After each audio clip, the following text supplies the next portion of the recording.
உங்களுடைய சேனலில் ஷார்ட்ஸ் போடாதீங்க. ஷார்ட்ஸ் போட்டிங்க அப்படின்னா உங்களுடைய சேனல் பாழாகிடும், க்ரோவே ஆகாது. ஷார்ட்ஸ் போடுறது உங்கள் தலையில் நீங்களே மண்ணள்ளி கொட்டிக்கிறதுக்கு சமம். ஷார்ட்ஸ் போட்டிங்கன்னா சொந்த செலவில் சூனியம் வச்சுக்கிறதுக்கு ஈக்குவல். இதை நான் ஏன் இவ்வளோ ஸ்ட்ராங்காக சொல்கிறேன்றத வீடியோவை முழுமையாக பார்த்தீங்கன்னா உங்களுக்கு புரியும்.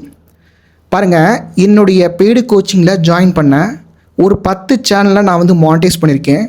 அதில் பலருடைய இன்டர்வியூன்றது ஃபஸ்ட் கமெண்டில் இருக்குது, கிளிக் பண்ணி பாருங்கள்.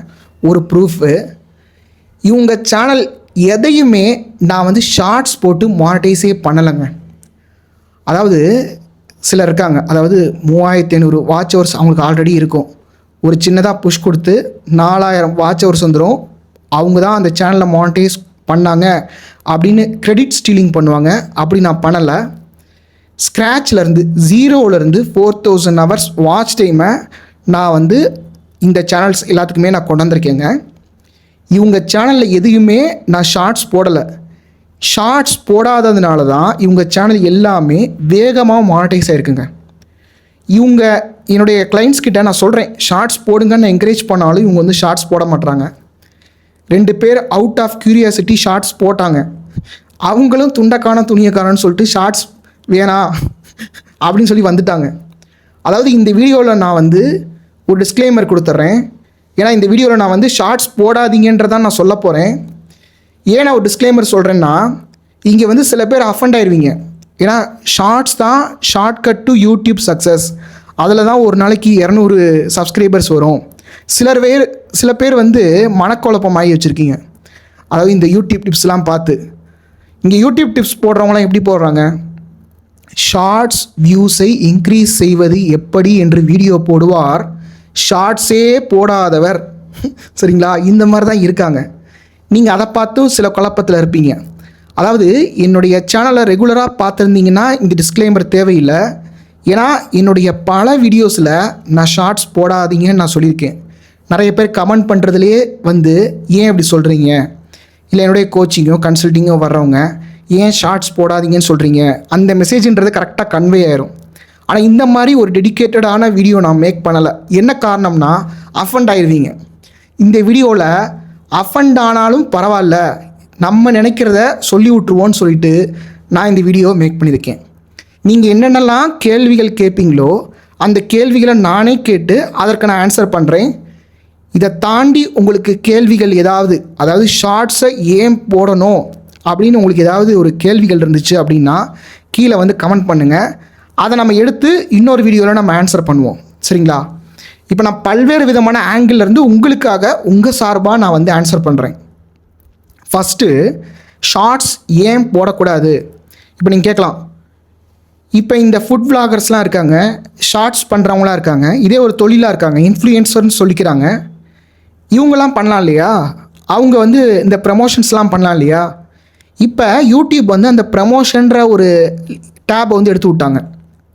அதாவது ஃபஸ்ட்டு கமெண்ட்டில் நீங்கள் லிங்க்கை பின் பண்ணுவீங்கள, அதை டிசேபிள் பண்ணிட்டாங்க. ஏன்னா இங்கே யார் வேணால், ஒரு ஃபோன் இருந்தால் போதும் நீ யூடியூபர் ஆயிடலாம் அப்படின்ற மாதிரி இங்கே கேட்டு திறந்து விட்டதுனால நிறைய பேர் வர்றாங்க. இன்ஸ்டாகிராமில் நீங்கள் எப்படி லிங்க்கை பேஸ்ட் பண்ண முடியாதோ சேம் தான் யூடியூப்க்கு. ஸோ இவங்க எல்லாருமே பாருங்கள், இவங்க லாங் வீடியோஸ்க்கு வருவாங்க. எனக்கு பர்சனலான ரீசன் என்னென்னு பார்த்தீங்கன்னா, எனக்கு ஷார்ட்ஸ் பிடிக்காதுங்க. எனக்கு நல்லா பேசணும். நான் ஒரு 90s கிட்டுங்க. சரிங்களா? அது போக இங்கே எனக்கு அந்த டான்ஸ் ஆடுறதோ இல்லை டப் ஸ்மாஷ் பண்ணுறதோ ஒரு லோ எஃபோர்ட்டாக பண்ணுறது எனக்கு பிடிக்காது. அதனால் நான் ஷார்ட்ஸ் போடாதீங்கன்னு நான் சொல்கிறேன். என்னுடைய பர்சனல் ரீசனும் அதில் ஒன்று இருக்குது. அடுத்து என்னென்னா, பிஸ்னஸ் பாயிண்ட் ஆஃப் வியூவில் பார்த்தீங்கன்னா, அதாவது டெய்லி வீடியோ போடணுன்றதுக்கு நான் அகெயின்ஸ்ட்டுங்க. இப்போ நீங்கள் ஒரு தொழில் பண்ணுறீங்க, அந்த தொழில் உலகத்துக்கு தெரியணும். நீங்கள் ஒரு மதுரையில் ஒரு தொழில் பண்ணுறீங்கன்னா சென்னையில் இருக்கவங்களுக்கும் தெரியணும், திருச்சியில் இருக்கவங்களுக்கும் தெரியணும், இல்லை மற்ற பெங்களூரில் இருக்கவங்களுக்கும் தெரியணும், உலகத்துக்கே தெரியணும். அதற்காக வாரத்தில் 2 வீடியோ போடுங்க. அதுக்கப்புறம் உங்களுக்கு என்னங்க வேலை இருக்குது? இங்கே டெய்லி வீடியோ போட்டு யூடியூப் கொடுக்குற அந்த 10 ரூபாயோ 13 ரூபாயோ வாங்கியே தான் நம்ம சாப்பிடணுமா? சொல்லுங்கள். அது வேணாங்க நம்மளுக்கு. நீங்கள் ஒரு தொழில் பண்ணுங்கள், என்ன தொழில் வேணால் பண்ணுங்கள். நீங்கள் தொழில் தான் பண்ணணுமே ஒழிய யூடியூபையே தொழிலாக நினைக்கக்கூடாது. இப்போ நான் வந்து யூடியூப் கோச்சாக இருக்கேங்க. நான் வாரத்தில் 2 வீடியோ போடுறேன், அவ்வளோதான் என்னால் முடியும். மீதி இருக்கிற நேரம்லாம் நான் யூடியூபர்ஸ்க்கு தான் கோச் பண்ணணும், சரிங்களா? அவங்களுக்கு நான் டைம் ஸ்பெண்ட் பண்ணி நான் வந்து கோச் பண்ணிகிட்ருக்கேன். அதே மாதிரி தான் இப்போ என்னுடைய கிளைண்ட் ஒருத்தவங்க, சாய் டெக்ஸ்னு ஒருத்தவங்க, அவங்க பார்த்திங்கன்னா இப்போ நீங்கள் சொல்லுவீங்க சாரீ நம்ம விற்கணும்னா ஷார்ட்ஸ் போடணும், லைவில் உட்காந்துட்டு கூறு போட்டு விற்கணும், இப்படிலாம் சொல்லுவீங்க. இவங்க எதுவுமே பண்ணுறது இல்லையே, லாங் வீடியோஸ் மட்டும்தான் போடுறாங்க. இப்போ நாளைக்கு ஷார்ட்ஸ் போடுவாங்க, அது அவங்களுடைய விருப்பம். ஆனால் இன்ன வரைக்குமே ஒரு 4000 சப்ஸ்கிரைபர்ஸ் வந்துமே அவங்க ஷார்ட்ஸ் போடவே இல்லை. மந்த்லி 1 lakh டேர்ன் ஓவர் பண்ணுறாங்க. இது எப்படி முடியுது? சேனல் க்ரோத் ஆங்கிளில் நான் சொல்கிறேன். அதாவது நீங்கள் ஷார்ட்ஸ் போடுறீங்க அப்படின்னா அல்காரிதத்தை கன்ஃபியூஸ் பண்ணுறீங்க, யூடியூபே குழப்பி விட்றீங்க. என்ன காரணம்னா, இப்போ நான் லாங் வீடியோ போடுறேன், அந்த லாங் வீடியோவில் நான் டேக்ஸ் போடுவேன். யூடியூப் டிப்ஸ் பார்க்குறவங்களுக்கு மட்டும் இந்த வீடியோ போகிற மாதிரி பண்ணு அப்படின்னு நான் வந்து டேக்ஸ் போட்டு இந்த வீடியோ நான் போடுவேன். இதுவே நான் ஷார்ட்ஸ் வீடியோ போட்டேன்னா என்னுடைய வீடியோ யார் வேணால் வந்து பார்ப்பாங்க. ஒரு டான்ஸில் இன்ட்ரெஸ்டாக இருக்கவங்க, ஒரு சின்ன பையன், அங்கிள், ஆன்ட்டி, யார் வேணால் அந்த வீடியோ பார்க்குறதுக்கான வாய்ப்பு இருக்குது. அவங்க என்ன பண்ணுவாங்க, என்னுடைய சேனலை சப்ஸ்கிரைப் பண்ணிவிட்டு என்னுடைய வீடியோஸை பார்க்கவே மாட்டாங்க, டெட் சப்ஸ்கிரைபராக இருப்பாங்க. உள்ளே வந்து உட்காந்துட்டு என்னுடைய வீடியோ பார்க்கலன்னா யூடியூப் என்ன நினைக்கும், உன்னுடைய ஆடியன்ஸ்க்கே உன்னுடைய வீடியோ பிடிக்கல, நான் ஏன் வெளியில் புஷ் பண்ணணும் அப்படின்னு தான் நினைக்கும். யூடியூப் நீங்கள் ஒரு வீடியோவை அப்லோட் பண்ண உடனே ஒரு பேட்ச் ஆஃப் ஆடியன்ஸ், அதாவது உங்களுடைய ஆடியன்ஸ்க்கு வந்து காட்டும். அவங்களுக்கு பிடிச்சது, அவங்களுக்கு நியூவாக இருக்குது, அவங்க என்ஜாய் பண்ணுறாங்க, லைக் கமெண்ட் ஷேர் பண்ணுறாங்க, என்கேஜ்மெண்ட் வேல்யூ இருக்குது அப்படின்னா அடுத்த பேட்ச் வெளியில் கொண்டு போய் ப்ரமோட் பண்ணும். இது மாதிரி தாங்க நடக்குது. இப்போ நீங்கள் சமையல் வீடியோ போடுறீங்க, சரிங்களா? என்னுடைய ஃபீடுக்கு வருதுங்க, நான் வந்து அதை லைக் பண்ணுறேன், அந்த டிஷ் எனக்கு பிடிக்குன்ற காரணத்துக்காக. ஆனால் நான் அதையே பார்த்துட்டு இருக்க மாட்டேன். நான் பார்க்குறது வந்து யூடியூப் டிப்ஸ் வீடியோஸ், டெக் ரிலேட்டடான வீடியோஸ், இதைத்தான் நான் பார்ப்பேன். இப்போ அடுத்த ஆங்கிள் என்னன்னு சொல்லி பார்த்தீங்கன்னா மானடைசேஷன் ஆங்கிள். அதாவது இப்போ நீங்கள் ஷார்ட்ஸ் போடுறீங்கன்னா அதில் ரெவன்யூ கம்மியாக தானே வரும். இதுவே நீங்கள் லாங் வீடியோஸ் போடுறீங்க. நேற்று நான் கூட ஒரு இன்டர்வியூ வீடியோ போட்டேன், 30 minutes வீடியோ. அதில் எவ்வளவு ஆட்ஸ் வந்து யூடியூபால் பேஸ் பண்ண முடியும்? இப்போ நீங்கள் 5 நிமிஷம் வீடியோவாக இருக்குதுன்னு வச்சுக்கோங்களேன், அதில் வந்து ஸ்டார்டிங்கில் ஒரு ஆடு, எண்டிங்கில் ஒரு ஆடு. 8 நிமிஷம் வீடியோவாக இருந்துச்சுன்னா 3 ஆட்லேருந்து 4 ஆடு வரைக்கும் போட முடியும், அதுக்கு மேலேயும் போடலாம். இப்போ 30 நிமிஷம் வீடியோவாக இருந்துச்சுன்னா யூடியூப் எவ்வளவு ஆட்ஸ் போட முடியும்? யூடியூப்பில் அதாவது நீங்கள் நிறைய ஆட்ஸை உங்களுடைய வியூவர்ஸை பார்க்க வச்சிட்டிங்கன்னா உங்களுக்கு தானே அது வந்து ஃபேவர் பண்ணும். இங்கே ஷார்ட்ஸில் வந்து எத்தனை வீடியோஸ் நம்ம போட முடியும்? அதை நீங்கள் ஏன் யோசிக்க மாட்டீங்க? அடுத்து வாட்ச் டைம் ஆங்கிள். அதாவது யூடியூப்பில் ரொம்பவே முக்கியம் எவ்வளவு பேர் இந்த பிளாட்ஃபார்ம்குள்ளே ஸ்டே ஆகுறாங்க அப்படின்னு. அப்போது அந்த ஒரு விஷயத்துலையும் இங்கே டிக் பாக்ஸை வந்து எது பண்ணுது அப்படின்னா லாங் வீடியோஸ் தான் பண்ணுது. அதாவது நீங்கள் லாங் வீடியோஸில் வந்து பார்க்குற ஆடியன்ஸுன்றது வேறு, இவங்களுடைய ரிட்டன்ஷன்றது வேறு, இங்கே இருக்கிற குவாலிட்டியான ஆடியன்ஸுன்றது வேறு. உதாரணமாக இங்கே வந்து யூடியூப் வீடியோ பார்க்குறாங்க இல்லையா, அந்த ஆடியன்ஸ் வச்சுக்கோங்க, புக்கு படிக்கிற ஆடியன்ஸை வச்சுக்கோங்க. யார் சீரியஸ் பீப்புள் அப்படின்றத நீங்களே பாருங்கள். புக்கு படிக்கிறவங்க தானே, ஏன்னா புக்கு படிக்கிறதுக்கு வந்து நிறைய எஃபோர்ட்டுன்றது தேவைப்படும், கரெக்டுங்களா? இது நீங்கள் உங்களுடைய சேனலோட பொருத்தி பாருங்கள், உங்களுக்கு வந்து புரியும். இன்னொன்று பிஸ்னஸ் ஆங்கிளில் நீங்கள் பொருத்தி பாருங்கள். இல்லை நான் வந்து ஐபிஎல் அப்டேட் போடுவேன், நான் ஸ்டோரி போடுவேன், நான் வந்து ப்ராடக்ட் ரிவ்யூ போடுவேன், நான் vlog போடுவேன், நான் குக்கிங் சேனல் போடுவேன், நான் கோலம் போடுவேன், நான் கிட்ஸ் போடுவேன் அப்படின்றவங்களுக்கெல்லாம் இது வந்து புரியாதுங்க. அடுத்து என்னென்னா கம்யூனிட்டி ஆங்கிள்.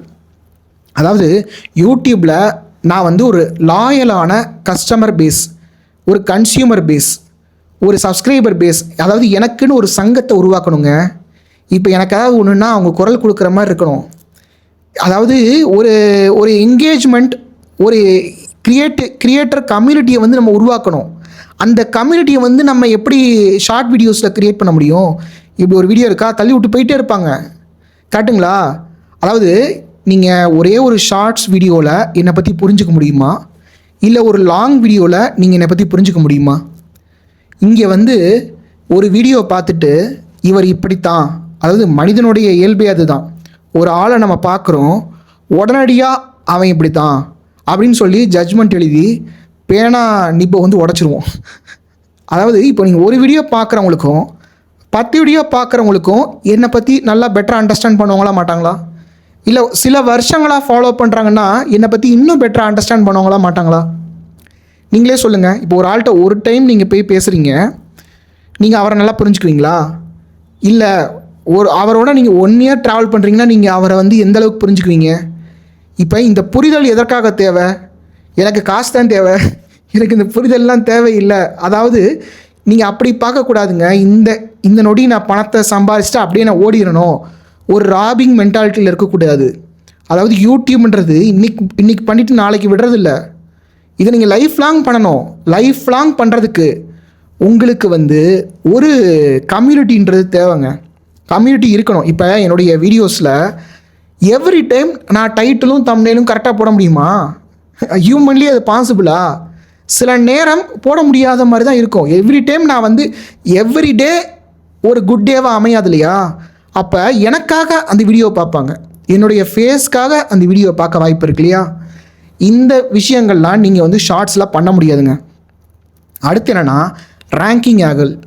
அதாவது ரேங்கிங் ஆங்கிள்னால் இப்போ நீங்கள் ஷார்ட்ஸை கொண்டு போய் இப்போ நீங்கள் ஒருத்தவங்க ஒரு டாபிக், அதாவது மதுரையில் ரெண்டட் ஹவுஸ் அப்படின்னு நம்ம தேடுறோம்னா நீங்கள் லாங் வீடியோஸில் மட்டும்தான் அந்த ரேங்கிங்ன்றதை நீங்கள் கொண்டு வர முடியும். இப்போ which is the top 10 smart phones அப்படின்னா ரேங்கிங்கில் வந்து இந்த லாங் வீடியோஸ்க்கு தான் வந்து உங்களுக்கு ஸ்பெஷல் அட்டென்ஷன் இருக்குது. இன்னொன்று, நீங்கள் எந்த ஆங்கிளில் வேணால் பாருங்கள். இப்போ நீங்கள் வந்து லேப்டாப்பில் நீங்கள் ஷார்ட்ஸ் பார்க்க முடியுமா? டிவியில் பார்க்க முடியுமா? டேப்லெட்டில் பார்க்க முடியுமா? லாங் வீடியோஸ் வந்து எந்த டிவைசஸ்லேயும் நம்ம வந்து பார்க்க முடியும். அந்த இதுவும் இருக்குது, அந்த ஒரு விஷயமும் இருக்குது. அடுத்து என்னென்னா, நான் ஒரே ஒரு விஷயம் சொல்கிறேன். இப்போ நீங்கள் வந்து ஷார்ட் வீடியோஸாக போட்டிங்கன்னா எவ்வளவு டைம் நீங்கள் வேஸ்ட் பண்ணுறீங்க? நீங்கள் வந்து வாரத்தில் 2 வீடியோ நல்லா லென்த்தியாக, இதுதான் உங்கள் பிஸ்னஸ். இந்த பிஸ்னஸில் நீங்கள் இப்படி வந்தீங்கன்னா இதை வாங்கிக்கலாம், நல்லா போடுங்க. நமக்கு வந்து இந்த ப்ளே பட்டனே வேணாங்க. நமக்கு வந்து இந்த ஷார்ட்ஸ்னால் வர்ற அந்த ஃபால்ஸ் சக்ஸஸ் வேணாம். நம்மளுக்கு அவ்வளோ சப்ஸ்கிரைபர்ஸே வேணாம். அதாவது ஃபேம் வித்தவுட் ப்ராஃபிட், அது வந்து எதுக்குங்க? யூஸ் இருக்கா? அதனால் ஏதாவது இது இருக்கா? உங்களுக்கு வந்து அவார்டாக நான் கொடுக்குறேன், ஆனால் உங்களுக்கு சோறையே போட மாட்டேன்னா நீங்கள் எப்படி இருப்பீங்க சொல்லுங்கள்? அதனால தான் நான் சொல்கிறேன் ஷார்ட்ஸ் போடாதீங்கன்னு. அதாவது பிஸ்னஸ் ஓரியன்டான சேனல் வந்து ஷார்ட்ஸ் போடவே கூடாதுங்க. இப்போ வந்து உங்களுக்கு வந்து ஓரளவுக்கு புரிஞ்சுக்கும்னு நினைக்கிறேன். நீங்கள் இன்னும் டவுட் கேட்பீங்க. அதாவது ஷார்ட்ஸ் வீடியோவில் நான் வந்து பெரிய வீடியோடைய லிங்க்கை நான் போஸ்ட் பண்ணலாமா அப்படின்னு ஒருத்தவங்க கேட்டிருந்தாங்க. அதுவும் தேவையில்லை. இப்போ ஷார்ட்ஸ் வீடியோலேருந்து வர்றவங்க யாராக இருப்பாங்க? யார் வேணால் இருக்கலாம்.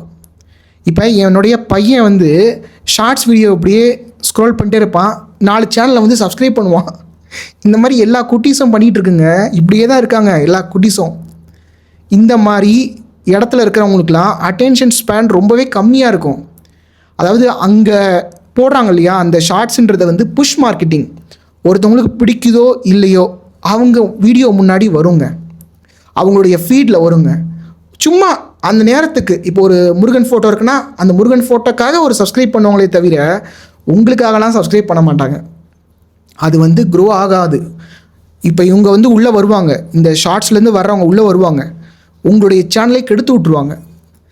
இந்த மாதிரி பல சேனல்ஸ் நீங்கள் பார்த்துருக்கலாம். ஷார்ட்ஸும் லாங் வீடியோஸும் போடுற சேனல்ஸ் போய் பாருங்கள், அவங்களுக்கு வந்து வியூஸ் கம்மியாக இருக்கும்.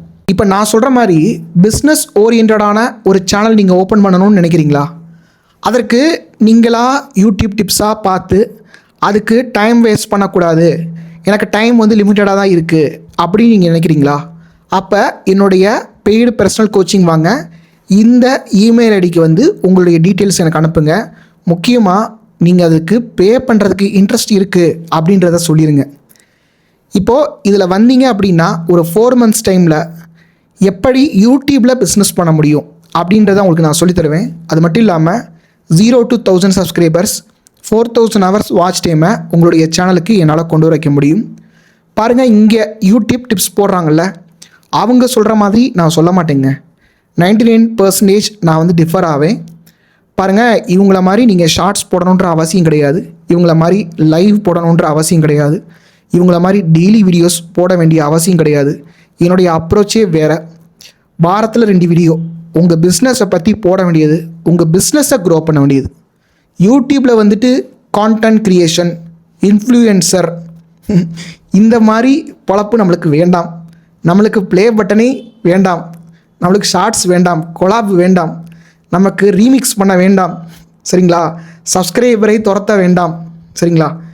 இதெல்லாம் உங்களுக்கு வேண்டாம், எனக்கு இந்த வழி தான் எனக்கு ரொம்ப பிடிச்சிருக்கு அப்படின்னு நினச்சிங்கன்னா எனக்கு வந்து மெயில் பண்ணுங்கள். இதுக்கு நீங்கள் வரணுன்ற கட்டாயமே கிடையாது. அதாவது எனக்கு டைம் கம்மியாக இருக்குங்க, எனக்கு சீக்கிரமாக நான் தெரிஞ்சுக்கணும், ஆளாளுக்கு ஒன்று சொல்கிறாங்க, இதனை எல்லாத்தையும் ட்ரை பண்ணி அதில் ஒன்று சக்ஸஸ் ஆகி அது எனக்கு டைம் ஸ்பெண்ட் பண்ண வேண்டாம், எனக்கு ஒரு எக்ஸ்பர்ட் நாலேஜ் தேவைப்படுது அப்படின்றவங்க மட்டும் வாங்க. என்னுடைய வீடியோ பார்த்து மானிடைஸ் ஆனவங்க பல பேர் இருக்காங்க. எனக்கு மெயில் அனுப்புகிறவங்க எல்லாரையுமே நான் கோச் பண்ணுறதும் கிடையாது. அவங்க ஒரு ஆர்வம் உள்ளவங்களாக இருக்காங்களா, இன்ட்ரெஸ்ட் இருக்கா, அவங்களால 4 மாதம் என்னோட தாக்கு பிடிக்க முடியுமா, அவங்க எனக்கு பே பண்ணுவாங்களா, இந்த மாதிரி பல்வேறு விதமான ஒரு விஷயங்கள்லாம் கேட்டுட்டு ஒரு ஜூம் மீட்டிங்கில் நான் கேட்டுட்டு அப்புறமா தான் நான் அவங்கள நான் கோச் பண்ணுறதுக்கு எடுப்பேன். ஒரு குவாலிட்டி ஆஃப் ஆடியன்ஸ் மட்டும்தான் எடுக்கிறது. இன்ட்ரெஸ்டடாக இருந்தவங்க மெயில் பண்ணுங்கள், மற்றவங்க எந்த கட்டாயமே கிடையாது.